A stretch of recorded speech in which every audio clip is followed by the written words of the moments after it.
General Romeo Bronner, Chief of Staff, Armed Forces of the Philippines, at sa lahat ng mga kasundaluhan, General Milencio Nartates Jr., Chief Philippine National Police, at sa lahat ng kapulisan, malinaw na malinaw, nagtatangis ang langit, narinig natin, nakita natin, ng ating Commander-in-Chief ay hindi karapat-dapat dahil siya ay magnanakaw at siya ay bangag. Kaya ang taong bayan, pakinggan ninyo ang kanyang sinisigaw, pakinggan ninyo ang mga taong bayan, ang sinasabi ng taong bayan, kayo ay kampihan ang taong bayan para sa laban na ito. Mag-resign, umalis na ang ating presidente, mag-withdraw ng support ang Armed Forces of the Philippines at National Police sa isang Commander-in-Chief na bangag at magnanakaw.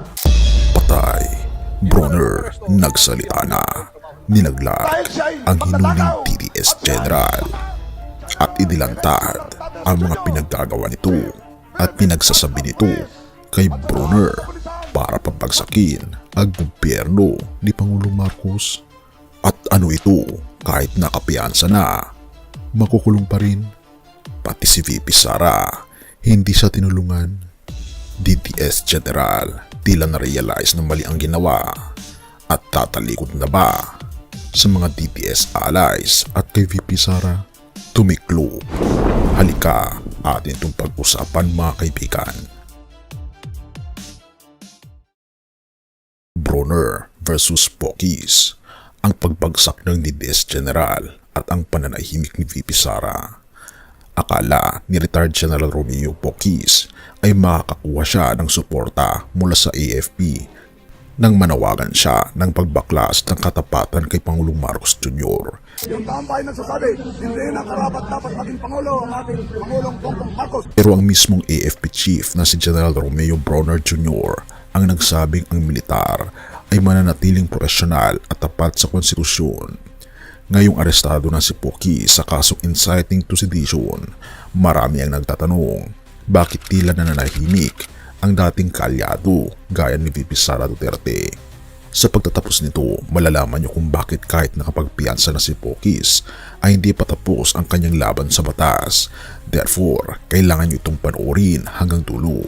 General Romeo Bronner, Chief of Staff, Armed Forces of the Philippines, at sa lahat ng mga kasundaluhan, General Milencio Nartates Jr., Chief Philippine National Police, at sa lahat ng kapulisan, malinaw na malinaw, nagtatangis ang langit, narinig natin, nakita natin, ng ating Commander-in-Chief ay hindi karapat-dapat dahil siya ay magnanakaw at siya ay bangag. Kaya ang taong bayan, pakinggan ninyo ang kanyang sinisigaw, pakinggan ninyo ang mga taong bayan, ang sinasabi ng taong bayan, kayo ay kampihan ang taong bayan para sa laban na ito. Mag-resign, umalis na ang ating presidente, mag-withdraw ng support ang Armed Forces of the Philippines at National Police sa isang Commander-in-Chief na bangag at magnanakaw.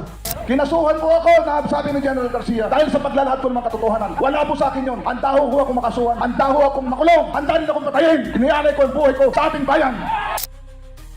Ang supalpal ni General Bronner.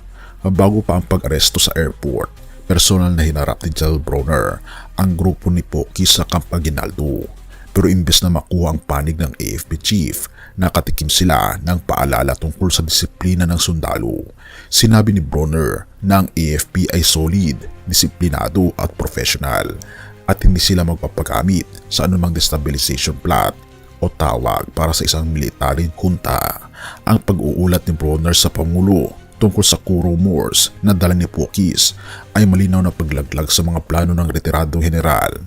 Therefore, ang pangarap ni Pokis na withdrawal of support ay naging isa na lamang na bangungot. Yung pag-aresto, naintindihan ko yun dahil trabaho ng CIDG yun. Ano? Hindi natin maintindihan at kinakapapahalan natin ay bakit yung mga taong nagpapahayag ng maramdamin, nagpoprotesta dahil dito sa mga matinding korupsyon na ito ay kinakasuhan, pinuhuli, na-aresto ng tulad. Dapat ang kinakasuhan, na-aresto yung mga taong nagnakaw, ang bilyon-bilyon, yung mga nagkumuha ng pera na instead sana sa mga flood control para maulang baha. Ayun ang inaasam natin na makulong, mapapanagot, pero wala.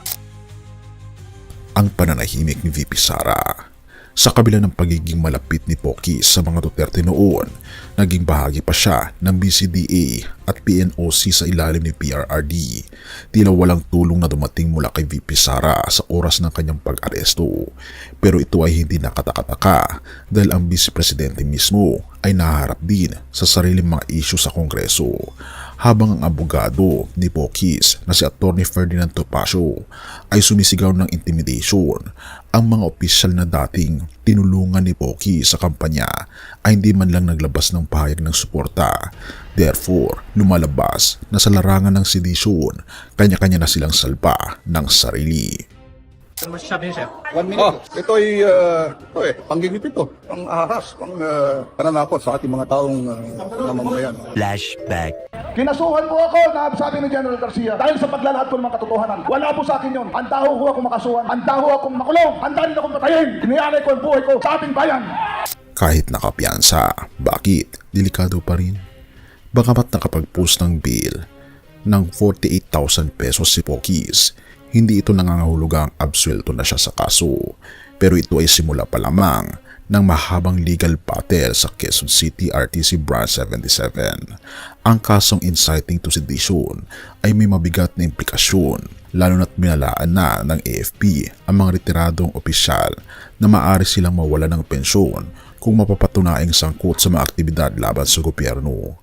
Ang DDS General ay tila napagtanto na ngayon na ang rules-based order ay hindi nakadepende sa kung sino ang dati mong kaibigan. Therefore, ang kanyang kinabukasan at ang kanyang pensyon ay nakataya na ngayon sa kuko ng batas. Have mercy, O God. Ang pagbagsak ng mga plano ni General Pokis at ang paninindigan ni General Bronner ay nagtuturo sa atin tungkol sa tamang pagkilala sa autoridad. Roma 13 verse 1, ang bawat tao ay dapat pasakop sa mga nakatataas na autoridad sapagkat walang autoridad na hindi mula sa Diyos at ang mga autoridad na umiiral ay tinalaga ng Diyos.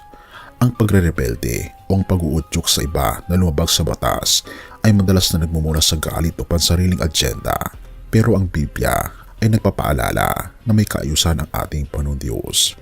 Si General Bronner ay naging tapat sa kanyang sumpa sa konstitusyon habang si Pokis ay nahaharap sa bunga ng kanyang mga salita. Ang awa ng ating Panginoon Diyos ay naroroon pa rin para sa mga nagnanais ng katotohanan at ang kanyang pag-ibig ay nagpapatupad din ng hustisya para sa katahimikan ng bayan. Therefore, ang hamon sa atin ay maging instrumento ng kapayapaan at hindi ng kaguluhan. Maaari tayong magpahayag ng saloobin laban sa korupsyon, pero dapat itong gawin sa paraang hindi sumisira sa pundasyon ng ating lipunan. Sa ating Panginoon Hesus, ang tunay na rebelyon ay ang pagtalikod sa kasalanan upang sumunod sa kanyang matuwid na kaharian. Ang tanong ay, tatalikuran ba natin ang ating mga kasalanan at lumapit sa ating Panginoon Hesus? Purihin ang ating Panginoon Diyos at tayo manalangin. Ama naming Diyos na mga pangyarihan sa lahat na nasa langit, idinadalangin po namin ang aming mga leaders sa militar at gobyerno. Naway bigyan niyo po sila ng karunungan na manatiling tapat sa kanilang tungkulin at huwag magpadala sa mga mapanirang plano. Dinadalangin namin ang katarungan para sa aming bayan, na ang tunay na mga tiwali ay maparusahan at ang kapayapaan ay maghari sa bawat Pilipino. Gabayan niyo po kami sa landas ng katotohanan. Pinupuri po namin kayo at pinapasalamatan, O aming Panginoon Diyos, sa inyong panggabutihan sa amin at patubayan niyo po kami at patawarin po kami sa lahat ng aming mga pagkukulang at pagkakasala. At salamat po sa pagdinig ng aming mga panalangin at salamat po sa aming Panginoon Jesucristo dahil sa Kanya nandito po kami at may buhay na walang hanggan. Sa matamis na pangalan ng aming Panginoon Jesus, dinadalangin po namin ito. Amen. Bago natin ipagpatuloy kaibigan, siya nga pala ang Great Controversy na isa sa mga pinaka-kontrobersyal na libro dahil tumutukoy ito sa mga propesiya sa libro ng Daniel at Revelation na nagaganap na sa panahon natin ngayon bago ang pagdating ng ating Panginoong Diyos ay pinamimigay na namin ng libre sa pamamagitan ng PDF at ito ay nasa limited lamang na panahon kaya i-click mo sa description sa baba upang ma-avail mo kaibigan ang napaka-importanteng libro ito na magbubukas sa iyo sa mas maliwanag mong hinaharap. Purihin ang ating Panginoong Diyos at tayo magpatuloy.